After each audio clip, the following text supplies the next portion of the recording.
G'day Jafffa Adventures, welcome to the channel. Today's going to be a very short video on a mod that I've got to do because of a mod. Now you might be thinking, what the heck's this guy talking about? Is he going crazy? For those of you that have watched the videos, you've seen that I've removed my rear windows and replaced them with Emuwings. The unintended consequence of that, of course, is on the driver's side window, rear window, is the aerial for the radio. That's gone now, and I've got no reception. So I bought myself one of these little fancy Vogue Industries mounts, and we're going to install it here and get our radio reception back.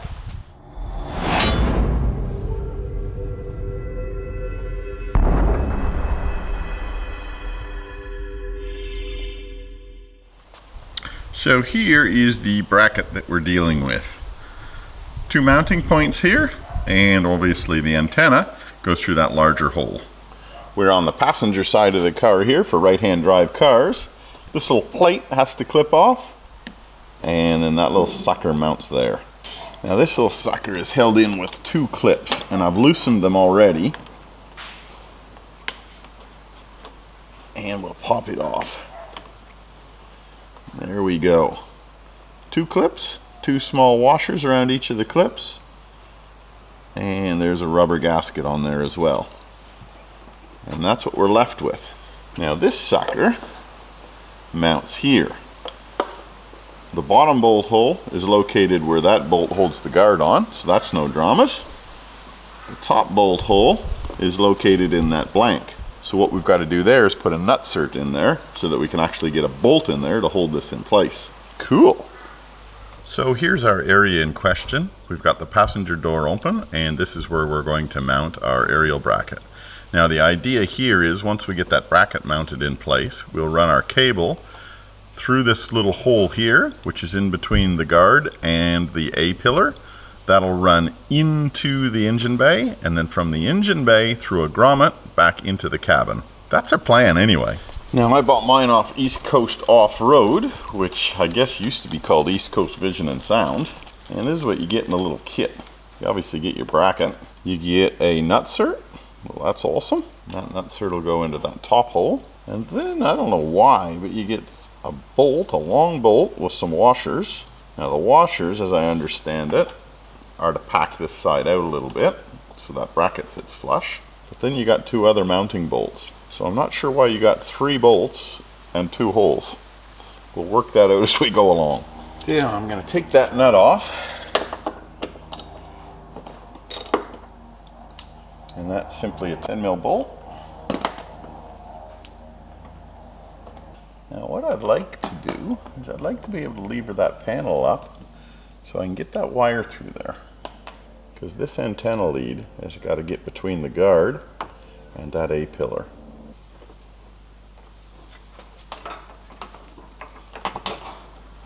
Alright, I've got that wire through there now.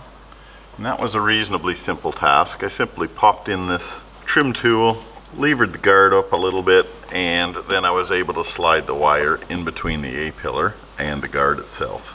Now that wire will come out and it'll mount to the bottom of the bracket, something like that.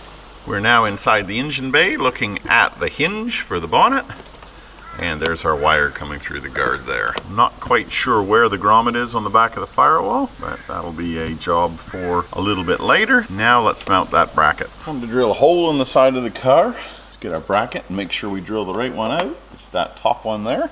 Got ourselves a stepper drill, and I've got the nutsert. So it looks like it's about 8 to 10 mils. So I'll take it to 8 and see whether she fits. Nope, looks like 10.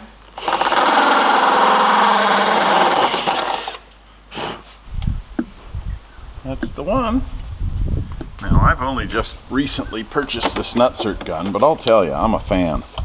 I've used it a couple of times now. It comes with a bunch of bits, all different size nutserts, which of course I don't need because it was supplied with the bracket itself.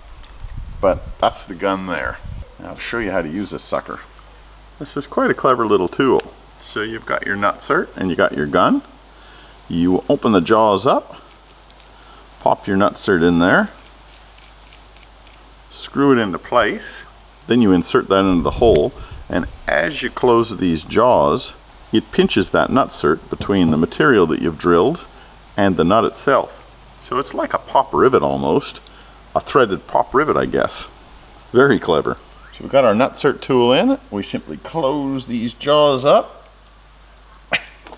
and pinch the nut in between the guard and itself, and then undo this little knob, which unscrews the nutsert. And there you go. Threaded hole. Now, I did take some rust preventative paint and painted it on the inside of that hole before I popped that nutsert in there. But that's it. Now we've got a bracket that has 2 nuts lined up to be bolted in place. Now it's a matter of taking those washers and packing out our bracket to try and get the antenna level. So we'll pop that many washers in there to start off with. Do up our bracket. And I'll pop the aerial on here. And to me it's kicked out this way a little bit, which means we've got to take a couple of washers out of that top. Bring it in a little bit. I'll actually just take 1 washer off to start with, which leaves me 3. And tighten that bolt a little bit. Pop our antenna on there. There we go. That looks pretty parallel to the car. So that is 3 and 3. 3 washers on the top, 3 washers on the bottom.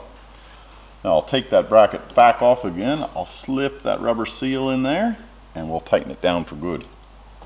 Pop that around the perimeter.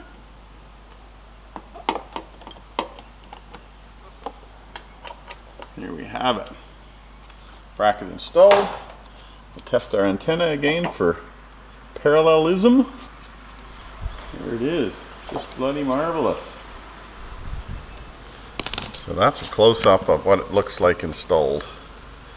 Rubber seal all around the perimeter. 2 4mm Allen head bolts holding it in.